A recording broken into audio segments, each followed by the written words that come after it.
Fala galera, tudo beleza? Tranquilo? Estou gravando aqui a aula de Física de Calor, né? Para deixar bem claro, essa aula vai entrar nas turmas. Claro, depende do dia que eu dou aula na sua turma, mas do dia 15/3 a 19/3, que é uma semana bem diferente aí, né? Eu estou gravando aula hoje aqui, sábado, dia 13/3, às 3h07 da tarde. E tem essa coisa, não, acho que ficou oficial aí, se eu não me engano, que o município de Vila Velha, né, entrou em lockdown aí, então os alunos de Vila Velha vão ficar pelo menos 2 semanas sem aulas presenciais, né? Então essa aula aqui para a turma de Vila Velha, todo mundo acompanhando aí de maneira remota, né? Essa coisa que é um pouquinho chata, né? Eu pelo menos não acho o ideal, né? Mas faz parte desse momento infeliz que a gente está vivendo. Beleza pura, gente? É fazer o quê, né? E eu acho até estranho, né? Confesso, porque Vila Velha não vai ter aula, Serra não vai ter aula, né? E dentre outras várias coisas, medidas aí de restritivas, né? E no meio, Vitória tá, digamos, normal, né? Fica um negócio meio estranho. A Grande Vitória é tudo muito amarrado. Eu acho estranho acontecer isso, mas fazer o quê, né? Gente, vamos para o tema da aula de hoje, que vou falar o que é e depois, obviamente, a gente vai para o quadro aqui trabalhar o tema. Eu estava falando de dilatação nas salas, falei da dilatação do sólido, dilatação linear, superficial e volumétrica, e agora eu passo para a dilatação dos líquidos, tá? E dentre isso cai um assunto bem importante, um assunto que eu gosto muito, acho que o Enem deveria abordar mais, que é a dilatação anormal da água. Justo? Então vamos lá.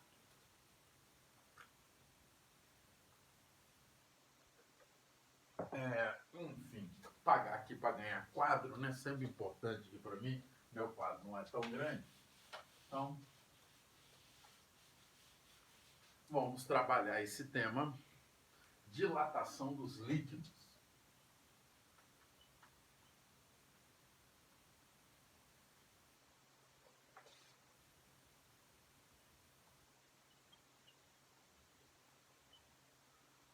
Show? Tranquilo? Vamos lá. Dilatação dos líquidos não passa de uma continuação da matéria que a gente estava falando, né? A gente falou da dilatação do sólido, dei alguns exemplos do dia a dia na sala, salas diferentes, acabei até falando exemplos diferentes, né? Uma aula mais dinâmica, a gente foi mudando de acordo com a aula, mas enfim.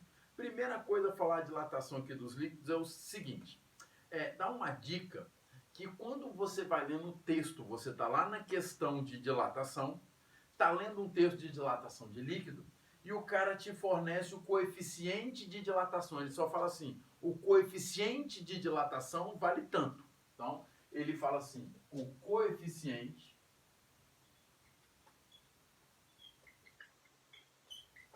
de dilatação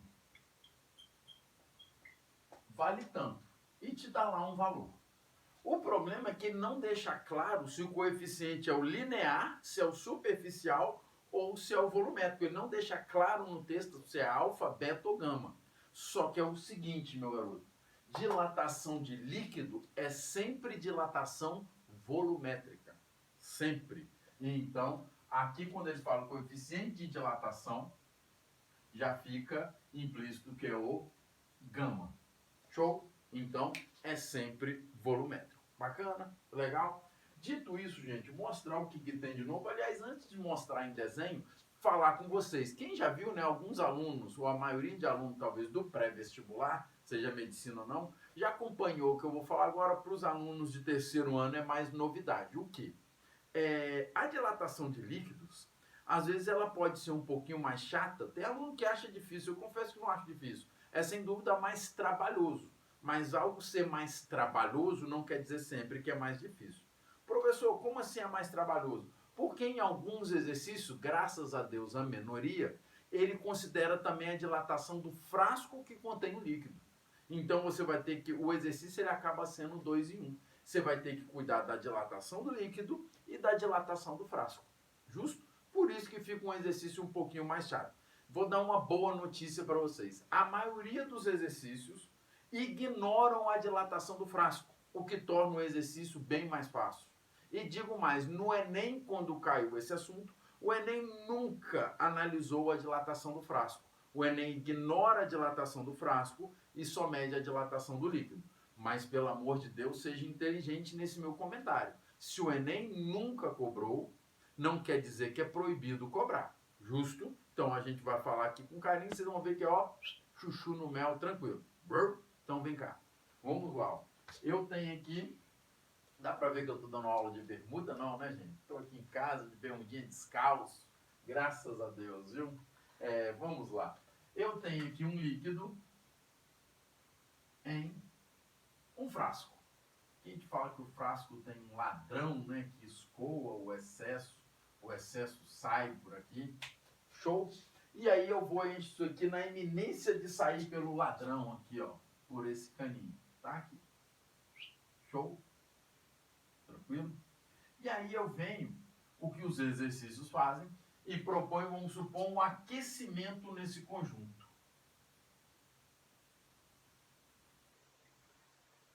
Legal? Propõe um aquecimento. E eu vou colocar aqui o que não chega a ser uma lei da física, mas acontece quase sempre, em 99,9% dos casos. Isso não é uma lei, mas é uma absurda tendência. O que você está falando, professor? Isso aqui, ó.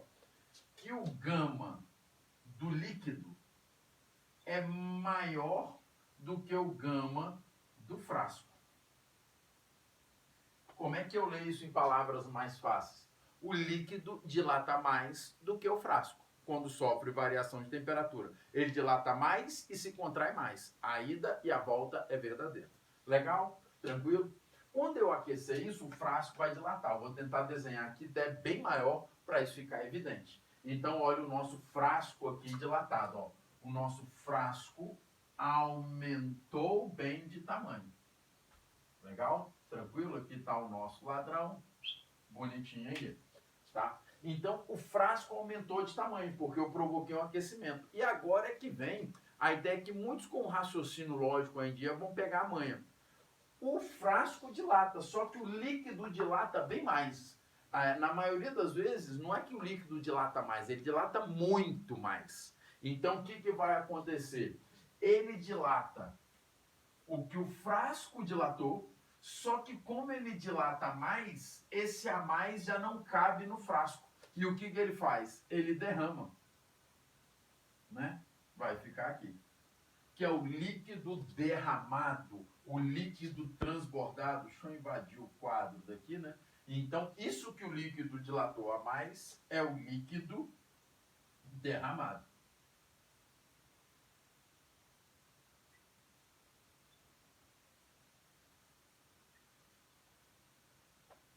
Justo, gente? Show de bola? Tranquilo? E agora eu vou montar uma equação que obedece os exercícios de dilatação de líquido. Exercícios de dilatação de líquido, é claro, que contam com o frasco dilatando. E é uma equação que eu gostaria muito que você não decorasse. Essa equação tem que fazer sentido para você. Por favor, para de decoreba, vê se essa equação faz sentido para você. Vamos lá.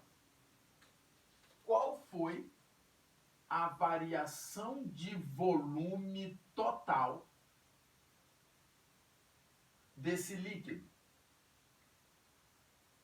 Ora, o líquido ele dilata, olha no desenho, o líquido dilata o que o frasco dilatou, então o total do frasco, só que o líquido dilata ainda mais, e esse ainda mais é o líquido derramado, o líquido transbordado. Então ainda tem o líquido, a variação é o volume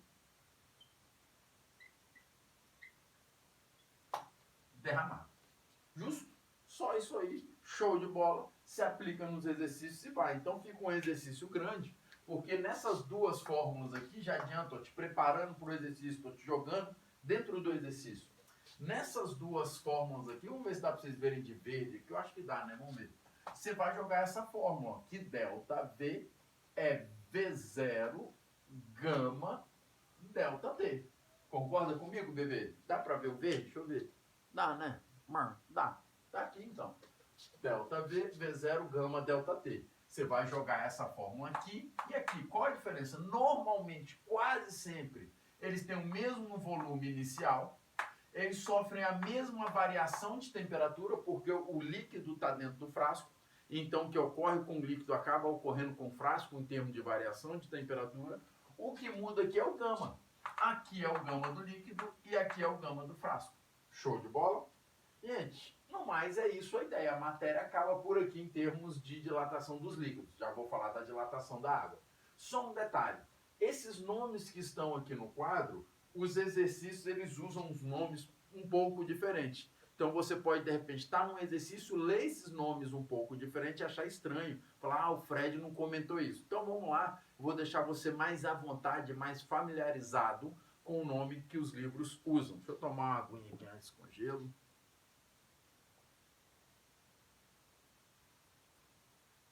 Eu amo odonto, né, neném? Então vamos lá. Isso aqui eles chamam de variação de volume real do líquido. Que eles chamam, na maioria das vezes, o total eles chamam de real.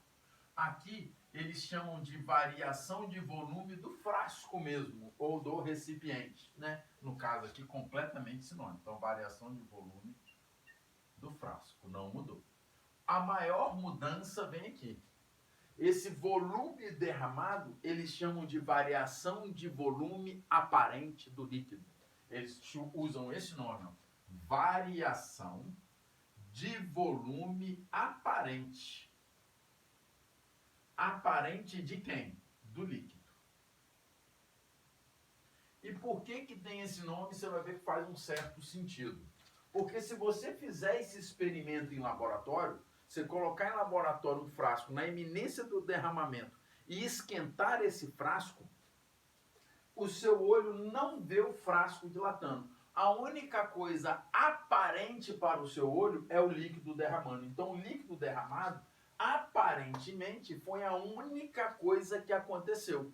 Aparentemente é isso, mas isso não é a verdade. Na verdade, também houve líquido dentro do frasco. Então, o real é que o frasco dilata e o líquido derrama. Só que o nosso olho, o líquido derrama, a gente acha que é a única coisa que aconteceu, a única coisa aparente aos nossos olhos. Show? Legal? Justo? Gente, então a matéria de dilatação de líquido acaba por aqui, extremamente rápido, né? A gente vai, obviamente, fazer exercícios. Aliás, jamais podem me cobrar, seja na aula gravada, não sei como é que vai estar semana que vem, né? Que loucura, gente, a gente está passando, né? Mas, enfim, não sei como é que vai estar semana que vem, mas eu garanto para vocês, na semana que vem, vai ser aula só de exercício de dilatação, tá? Dilatação dos sólidos e dilatação dos líquidos. Então, preparem aí já vai fazendo exercício, que será assim. Então, vamos abordar aqui o último tema. O apagador tá ruim, deixa eu pegar meu pano aqui. O último tema desse capítulo, que é a dilatação da água.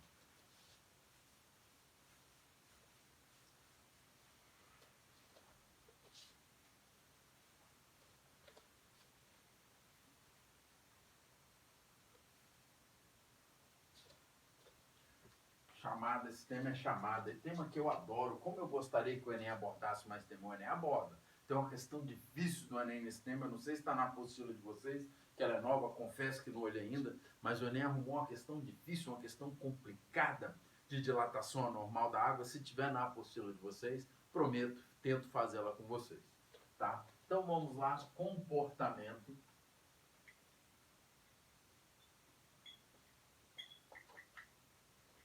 anormal da água. Gente, alguns comentários antes de pôr o texto ali pertinente. Primeiro, que não é só a água que é anormal. Deixa eu sublinhar isso aqui para ficar bonitinho, para ficar fashion, né?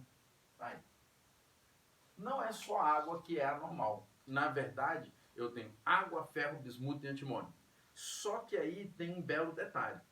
Ferro, bismuto e antimônio, eles só apresentam o seu comportamento anômalo em condições muito especiais de temperatura e pressão, que não se dá no dia a dia, não se dá na natureza. São condições muito brutas de temperatura e principalmente de pressão. A gente só consegue isso em laboratório. Resumindo o que eu estou falando, você só vai observar o comportamento anômalo do ferro, bismuto e antimônio em laboratório. Não tem nada no dia a dia. Então, na verdade, como professor, não sei nem por que eu estou falando isso. Você pode esquecer o comportamento anômalo do ferro, bismuto e antimônio. Você tem que pensar no comportamento anômalo da água. Show de bola? E vem cá, antes de colocar o texto pertinente ao comportamento anômalo da água, eu quero saber de vocês o seguinte, pode falar aí que eu vou ouvir daqui. Show? Me prova, me dá exemplos do dia a dia que a água é anormal. Você vê a água sendo anormal. Você fala, olha pai, olha mãe, isso aqui a água está sendo anormal. Vem cá para você ver. Aí você mostrar. E aí, o que você consegue ver a água sendo anormal? Opa, boa, isso aí é verdade. Quando você esquece uma água no freezer, né, uma garrafa cheia de água no freezer, ou qualquer bebida à base de água, né, própria cerveja, refrigerante, suco, né, você esquece no freezer, isso é um comportamento anormal, porque olha como é que está desbalanceado, é o contrário, isso é anormal. Você resfria a água e ela expande tanto que estufa e quebra o vidro, quebra o recipiente, estufa o recipiente. Não era para ser assim. Toda substância do universo, quando resfria, diminui o seu volume. A água, quando resfria, aumenta o seu volume. Isso é um comportamento anormal. Show? Segundo e último exemplo que eu vou falar do dia a dia de você vendo a água ser anormal. Uma água, tô com uma sede.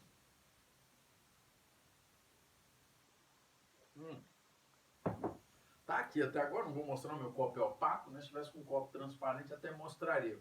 Mas enfim, o gelo boiar. O gelo não era para boiar. Normalmente o sólido, quando eu falo da mesma substância, ela dentro dela mesma, ouro com ouro, água com água, álcool com álcool, né?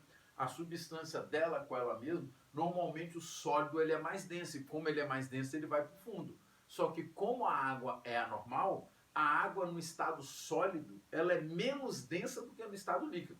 Doideira, né? E você percebe isso no seu dia a dia, que a água sólida, que a gente chama de gelo, boia. O gelo não era para boiar.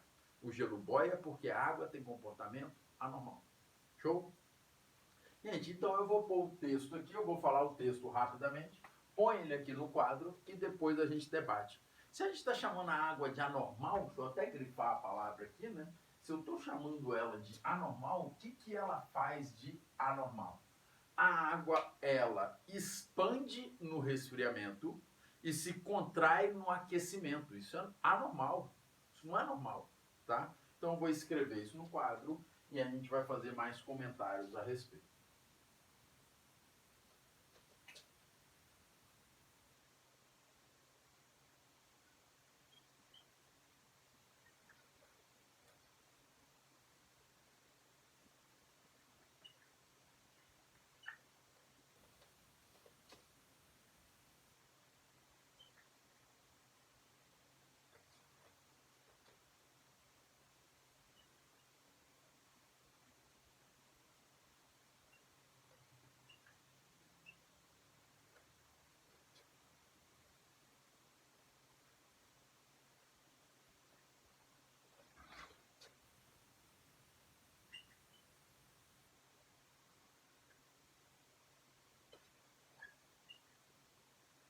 Então tá aí, gente. O que a água faz é normal.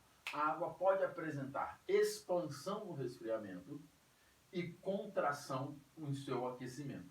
Uma palavra que pode passar por você aqui desapercebido, mas não vai, você é no app, então não deixa uma coisa dessa passar desapercebido, é que eu não falei que a água é anormal. Ela pode ser anormal.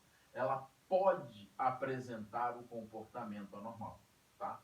O comportamento anormal no resfriamento ele é mais claro, nessa expansão que quebra as coisas. A volta é verdadeira, né? No resfriamento ela vai diminuir, mas isso não dá tanto impacto, a gente não vê tanto assim no dia a dia. Justo? Tranquilo?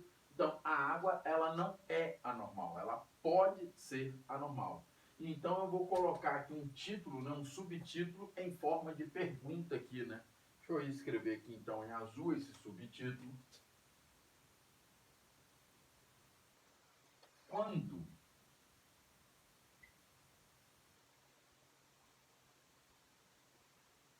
que a água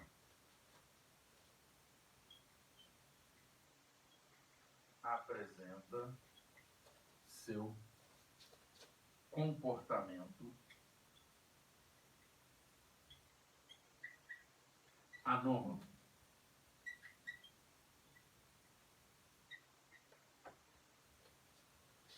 Gente, ela apresenta esse comportamento anômalo na faixa de temperatura que vai de 0 a mais 4 graus Celsius. Então, ela apresenta o seu comportamento anômalo na faixa de temperatura que vai de 0 graus Celsius até mais. Esse mais, ele normalmente fica implícito, né? Mas eu ponho aqui para deixar bem claro, tem aluno que pensa que é lá para o lado negativo, quando já virou gelo. Não, é na água aqui no positivo, 4 graus Celsius. Show? Representando isso numa reta numérica, ficaria aqui assim, ó. Você tem aqui a temperatura em graus Celsius. Aí você pode vir aqui, né, menos 10, menos 8, aí aqui o menos 4, 0. Aí você vem aqui mais 4, 10, 20 e por aí vai. O que eu gostaria que o aluno percebesse, se fosse pintando aí, que se você tratar a água aqui tudo, toda essa região aqui, é uma região normal. O que eu chamo de região normal aqui? Esquentou, expande, resfriou, contrai. Esquentou, expande, resfriou, contrai. Isso é o normal. O que acontece aqui é gelo, né? Aqui é tudo gelo. O gelo aqui ele é normal. Se você esquentar o gelo aqui, ele continua sendo gelo, mas ele vai diminuir o seu volume. E se você for resfriando aqui o gelo, ele vai ficando cada vez mais gelado, né, ironicamente falando aí, mas vai expandindo, tá? Aqui também é uma região do normal, ó. Tá tudo normal, né? O que é ser normal aqui? Vou ficar repetindo até entrar na sua cabeça bem fácil. Demais, até vou encher o saco. O normal é esquentou, expande, resfriou, contrai. Legal? Justo? Então vamos lá. Aqui é o que eu gosto de chamar esse intervalo que teoricamente tem infinitos números aqui, né? Mas números inteiros, 0, 1, 2, 3 e 4. Esse é o intervalo do anormal. E o que é ser anormal? Tá aqui, ó. Vou nem escrever de novo aqui, eu tô com preguiça. O anormal é ela apresentar expansão no resfriamento e contração no aquecimento. Nesse intervalo, saiu desse intervalo, a água é como as outras substâncias do universo. Bacana? Legal? O aluno pode estar pensando aí com ele mesmo, né? Professor, me explica, eu sou aluno apto, eu sou um aluno inquieto, professor, eu gosto de saber os porquês, né? Professor, por que a água é anormal? Gente, a culpa é da química, tá? A culpa é puramente da química. Ligações que a água faz em modo de hexágonos, coisa e tal, mas ela tem pontes de hidrogênio. Essas pontes de hidrogênio, elas têm um ângulo obtuso já de mais ou menos 103 graus, né? As pontes, as ligações químicas na água, né? De H2O, né? Como fosse aqui, ó, meu punho, a molécula de oxigênio, aqui a molécula de hidrogênio, a molécula de hidrogênio. Essas moléculas estão fazendo ligações químicas.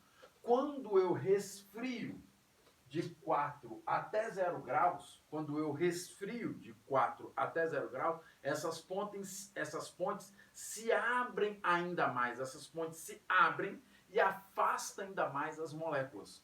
Então as moléculas estão se afastando no resfriamento por causa das pontes de hidrogênio que estão abrindo no resfriamento. E essa abertura no resfriamento ocorre só de 4 a 0 graus Celsius. Show de bola, gente, tranquilo? Então a culpa é da química. Gente, continuando aqui, falando algumas coisas aqui que eu acho bem importante, o seguinte. Alguém aí de casa sabe me dizer qual é a densidade da água? Se você souber, pode falar, manda aí. E aí, bebê, qual é a densidade da água? Show! A densidade, precisa nem ser, eu vou pôr nos dois, né? A densidade da água,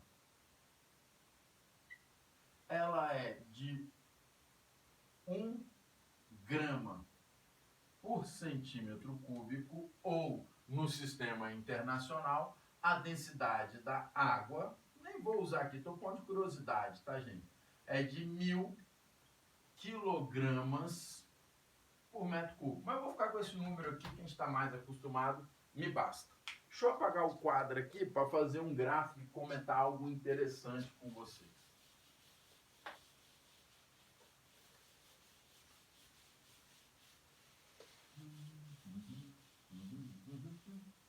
Gente, seguinte, me causa muita estranheza agora que eu quero uma concentração mega blasta de você. Para um pouquinho aí de ver Malhação, para um pouquinho de ver Pokémon, né? Larga o Big Brother aí, presta atenção em mim só um minutinho.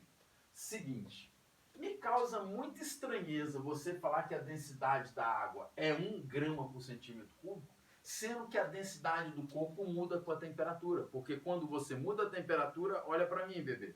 Quando você muda a temperatura, você muda a agitação das moléculas, você muda o espaço entre as moléculas, então você muda a densidade. Porque a densidade está relacionada com o espaçamento entre as moléculas. Moléculas mais juntinhas, maior densidade, moléculas mais afastadas, menor densidade. Então, a densidade da água não é 1. A densidade da água é variável. Isso acontece com todas as substâncias do universo. A densidade depende da temperatura. E aí eu pergunto para vocês, esse valor da densidade da água igual a 1 é o quê? É uma aproximação? É uma média? É o quê?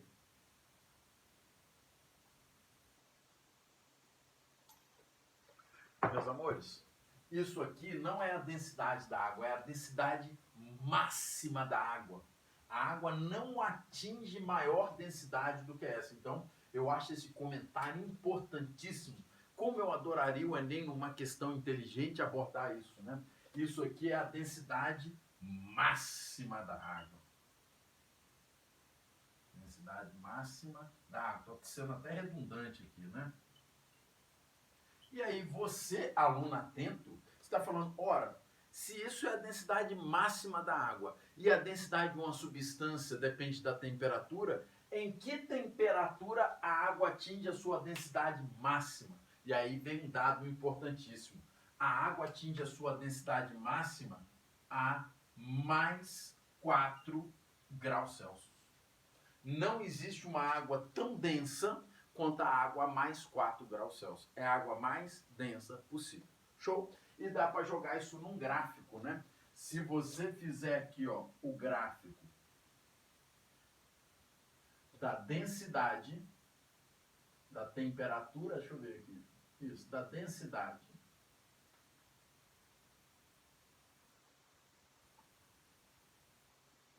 Em função da temperatura. Essa temperatura em graus Celsius, tá? Esse gráfico daria algo mais ou menos assim, né? Daria uma curva, esse gráfico é um pouco experimental. Eu sei que chega uma hora que eu tenho esse ponto aqui importantíssimo, né? Aliás, eu fiz do volume, fiz da densidade, então ele é ao contrário, o cavalo. Espera aí. Que ali seria o do volume, né? Densidade e volume são inversamente proporcionais. Dá isso aqui, ó. Seria algo mais ou menos, só até inclusive por esse ponto aqui, né? Algo assim. Tá? O que eu quero debater com isso aqui? Eu tenho um ponto de máximo. Eu tenho a densidade máxima que eu já informei a vocês que vale 1 grama por centímetro cúbico e ela ocorre a mais 4 graus Celsius. Perdão. Legal? Então, tá ali um gráfico. O Enem já abordou mais ou menos esse gráfico. E aqui eu vou pôr de curiosidade, a 0 graus Celsius, qual é a densidade da água, que no caso é o gelo. Qual é a densidade do gelo a 0 graus Celsius? Mais ou menos 0,92. Ele é menos denso, o gelo, né? Aqui, o gelo a 0 graus Celsius é menos denso, ou seja, mais leve. Não é à toa que ele boia, a gente já discutiu aqui na aula de hoje.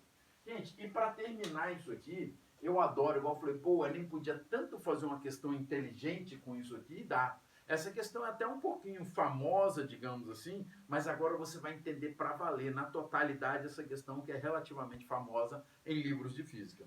Você entender como é que a vida se faz em lagos extremamente gelados, em lagos ao norte do Canadá, por exemplo, né? Chega a menos 40, menos 30, menos 40 no inverno.